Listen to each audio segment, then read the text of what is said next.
Hi everybody, my name is Gavin and I love horror. I recently saw somebody wearing a hat that said make horror R-rated again. And it got me thinking about the R-rated horror debate that's been going on since the PG-13 horror boom of the 2000s that saw such horrible movies such as The Bye-Bye Man, Wish Upon, and the absolutely dreadful 2018 Slender Man movie. But do these movies represent PG-13 horror as a whole? And does your movie have to be R-rated to make an impact? Let's get into it. To the question of does horror have to be rated R to be good, the answer is simply no. Now this doesn't mean that horror never has to be rated R, but seeing a PG-13 rating doesn't immediately turn me off. Granted, there are exceptions to this rule. For instance, when you take the 2003 AVP Alien vs. Predator movie, there you have two franchises that were predicated on R-rated horror and gore, and somehow your team-up movie ends up PG-13. That makes no sense. No, absolutely not.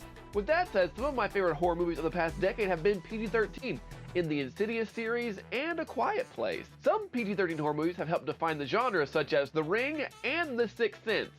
I cannot fully express how much The Sixth Sense scared me as a 12-year-old, and I had already been acclimated to the likes of Freddy, Jason, and Chucky, but the atmosphere just felt so real and relatable. There's no way to describe how terrified I was when the teen who found his dad's gun turned around to show a gunshot wound in the head. It still freaks me out to this day, and I've seen way worse. Even gorehound Sam Raimi entered the PG-13 arena with Drag Me to Hell, which is just as fun and enjoyable as any R-rated possession film.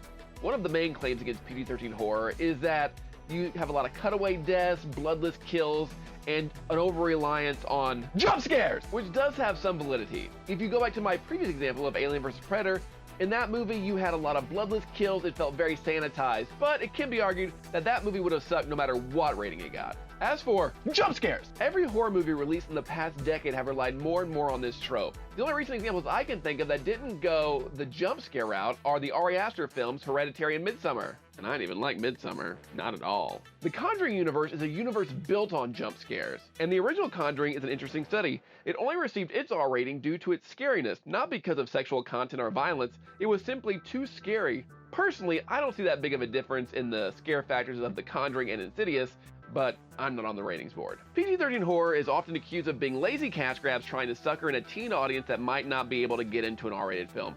This is probably true, as there are plenty of examples of just this happening, but I'd like to argue that PG-13 horror actually can be more creative. Getting an R rating for a horror film is easy. You just add plenty of swearing, nudity, and violence, and you've got yourself an R rating. What you don't always necessarily have is a good movie. And I know a substantial amount of excellent horror movies have an R rating. I'm just saying that there's not a 1-to-1 ratio of an R rating and a good movie. Take, for example, Rob Zombie. He has an R rating, but rarely are they good movies. A Quiet Place probably wouldn't have been any better had they added more gore. The concept of having to be quiet around monsters was intriguing enough, but real talk, if the monsters can't hear you near a waterfall, build your house by the waterfall! But whatever, you know what, have fun with your baby in a box. And non-R-rated horror isn't anything new. A lot of films that we consider classic by today's standards, such as Jaws and Poltergeist, were both rated PG. And if you want to go even further, Creature from the Black Lagoon, one of Universal's most infamous monsters, had a G rating. Overall, I think the debate about whether horror should always be R or sometimes PG-13, I think it's silly. I think that horror should be good no matter what the rating is. And there's no shame in enjoying a movie that may be accessible to teenagers as well. At the end of the day, all you want to do is get scared. If a movie is scary, it shouldn't matter what the rating is. Maybe I'm wrong though, which I know some of you might be thinking I am. So let me know in the comments below if I'm wrong, right, somewhere in between, let me know. Also be sure to subscribe to this channel, smash that like button. Pretend I have like a cool animation smashing the like button like all the other channels that have money. But I don't. So thank you for tuning in, and until next time, stay weird.